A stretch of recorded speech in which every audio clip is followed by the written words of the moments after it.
Lo único que no tiene solución es la muerte. Importante que tocamos ese tema y que no lo puedo dejar pasar por debajo de la mesa. Llegas a comparar hasta cierto punto la parábola de Pablo con las escrituras de la Biblia y llegar a un momento tan osado, porque sé que muchas de las personas que nos están viendo se pueden sentir ofendidas, pero hay mucha gente que no sabe la preparación de un Pablo Escobar. Era políglota, hablaba muchos idiomas. Sí, Pablo era una persona que tenía esa capacidad, pero hablando de eso, de lo de Dios, hay algo que, muchas cosas que van semejantes a ese mismo Dios, y es que Pablo muere en el barrio Los Olivos. ¿Cierto? Pablo muere a las 3 de la tarde. Pablo muere, y en el momento en que Pablo muere, el cielo se vuelve gris completamente. Cosas semejantes a eso que se vive con Pablo. Entonces, pues para uno haber estado, haber conocido y haber vivido al lado de Pablo, haber escuchado cuando se sentaba a hablar con uno cómo lo aconsejaba, leer constantemente la Biblia, por decir algo, como yo lo he hecho, y comparar lo que Pablo le decía a uno con eso, uno dice que hay mucha semejanza. O sea, no quiero entrar en... hay tres cosas en las cuales no me meto. Una es política, la otra es la problemática de los partidos de fútbol y equipos de fútbol, y menos pues la religión, porque ahí siempre va a haber diferencias entre todas las personas que estén charlando en un momento dado. Así es. También me gustaría tocar un poco el tema de lo que representó Pablo Escobar dentro de una ideología hacia Colombia. Porque si bien él tenía su manera de producir ilícitamente el dinero, hoy en día lo podemos llamar de esa manera, tenía la oportunidad de ayudar a los colombianos. Es decir, fue conocido como el Robin Hood de los pobres, fue conocido como alguien que toma una decisión errada para muchos de entrar en la política, pero la manera de entrar en la política era por querer llegar a plasmar esa ideología, convertir a Colombia en una potencia mundial. ¿Es así o estoy equivocado? No, es así. Incluso Pablo quería pagar la deuda externa del país para que el país estuviera libre y no tuviéramos que tener deudas con absolutamente nadie. Pero yo considero que el momento más crítico de Pablo es cuando le da por entregar la oportunidad a las personas que pudieran estudiar, y llega un personaje y le dice a Pablo: al pueblo pan y circo. Y a Pablo eso le desató la ira interior hacia esa forma desgraciada de pensar de los políticos de ese momento. Ahí es donde yo creo que él decide, junto con Hernando Gaviria, un tío abuelo mío, de entrar a la política. Y ya había empezado las labores de regalarle casa y haber comprado los primeros lotes. La gente solamente conoce un barrio de Pablo Escobar, pero no es un solo barrio, hay varias partes más que Pablo también conoce. Claro, es que eso es lo que nos muestran en las series de televisión. Por eso quise venir directamente a la familia, porque entonces uno trata de tener acceso a otros miembros familiares, y es un protocolo, y les tengo que dejar esto muy, muy claro. Llegar de pronto a tocarle las puertas al hijo de Pablo Escobar, es decir, habla con mi manager, y ya por ahí tú te das cuenta de que la historia es completamente diferente y algo un poco más mercantilista, mientras que cuando vienes al museo de Pablo Escobar, además de que está atendido por su propio dueño, te das cuenta de que es una persona que no le cuesta nada decirte: ¿quieres hablar de Pablo Escobar? ¿Quieres hablar de mi familia? ¿Quieres hablar de historia? Hablemos. Y para muestra un montón. Importante, es otro punto que yo no quiero dejar pasar por debajo de la mesa. Esas creaciones de barrios de Pablo Escobar fueron solamente en Medellín, porque yo entiendo que a él no le gustaba Bogotá, pero por el frío creo que es el tema, ¿no? Pablo tenía un lema, decía: lo más bonito de Bogotá es la salida para Medellín. A Pablo no le gustaba Bogotá, por eso compró pues, un Learjet, en el cual iba en la mañana a Bogotá a entrar a hacer su proceso político, y en las horas de la tarde se volvía para Medellín. No le gustó nunca Bogotá. Entonces los barrios que construyó fueron netamente Medellín. Todo lo que regaló fue Medellín. Bueno, si hablamos de muchísimas otras casas, pues en otras partes diferentes también a Medellín, de gente que le colaboró en un momento dado, en una huida. Si alguien le ayudaba, podía estar 100% seguro que en el momento menos pensado le llegaba la colaboración. Siempre Pablo donaba.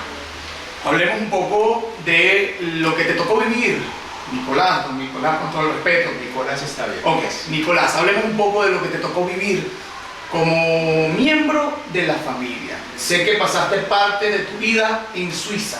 Esta preparación en Suiza fue netamente académica, ¿es así? Así es. Yo estudié en l'École Nouvelle de la Suisse Romande, uno de los mejores colegios que existen en Lausanne. Tuve la oportunidad de estudiar con el príncipe de Qatar, los hijos del rey de Madagascar, Ali Deza, el hijo del Shah de Irán, con varios hijos de reyes africanos.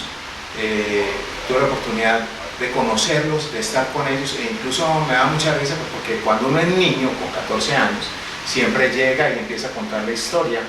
Entonces llegaban los africanos y empezaban a mostrar la casa con los cocodrilos a los lados. Entonces el otro llegaba y empezaba a mostrar la abuela con todo rodeado de oro, porque ya iba a morir la abuela, entonces que la enterraban con todo el oro que tenía de ella.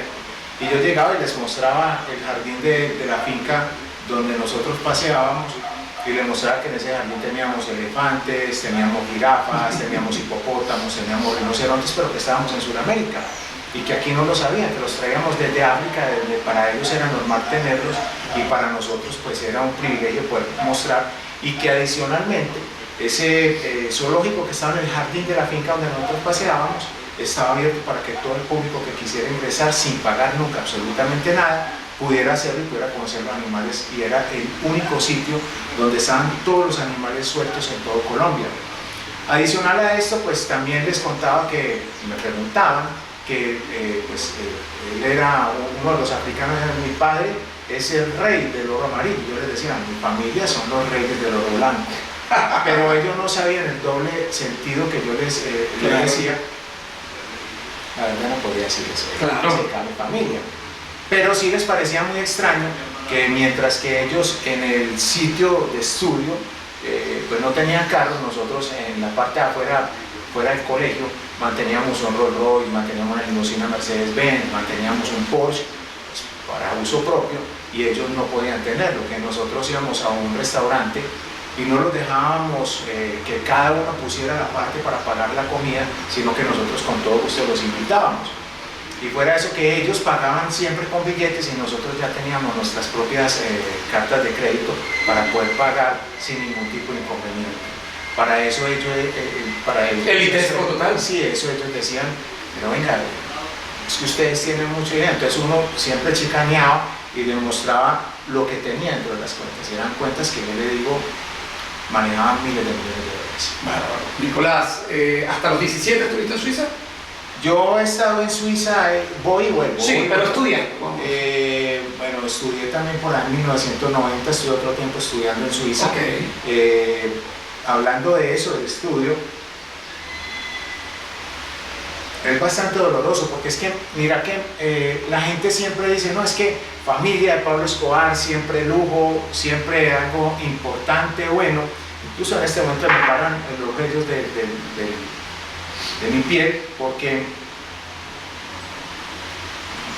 a ver, ¿vos qué estudiaste?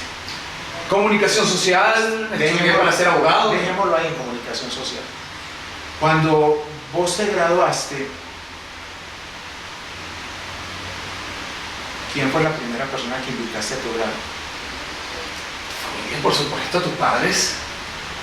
Yo recibí mi grado solo. Entonces, eso es lo que la gente de pronto no alcanza a entender, y es lo que yo siempre le cuento a los niños cuando los llevo al museo. No piensen que la vida del narcotráfico es buena. Yo no pude tener absolutamente a nadie el día que me gradué. Entonces yo me gradué y me gradué solo. ¿En qué año? 80 y pedazo. Ya estaban los problemas con el cartel hasta más no poder. Sí, estaba empezando incluso la guerra contra el cartel de Cali. No había empezado toda la guerra contra el cartel de Cali, porque la guerra contra el cartel de Cali empezó en 1988, el 13 de enero de 88. Pero no podían ir, porque sabían que tenían rabo de paja, que los podían capturar. Entonces vos estar en un grado solo, cuando vos ves a toda la familia, todos los africanos con su mamá, su papá, su abuela, su tía, su prima, y el único que estaba solo, con una tarjeta de crédito y límite para que compraran lo que te diera la gana, era yo. Entonces eso es, yo siempre digo, eso no es lo más importante. El dinero es necesario, sí, para poder vivir, pero yo creo que es más lindo poder estar al lado de la familia.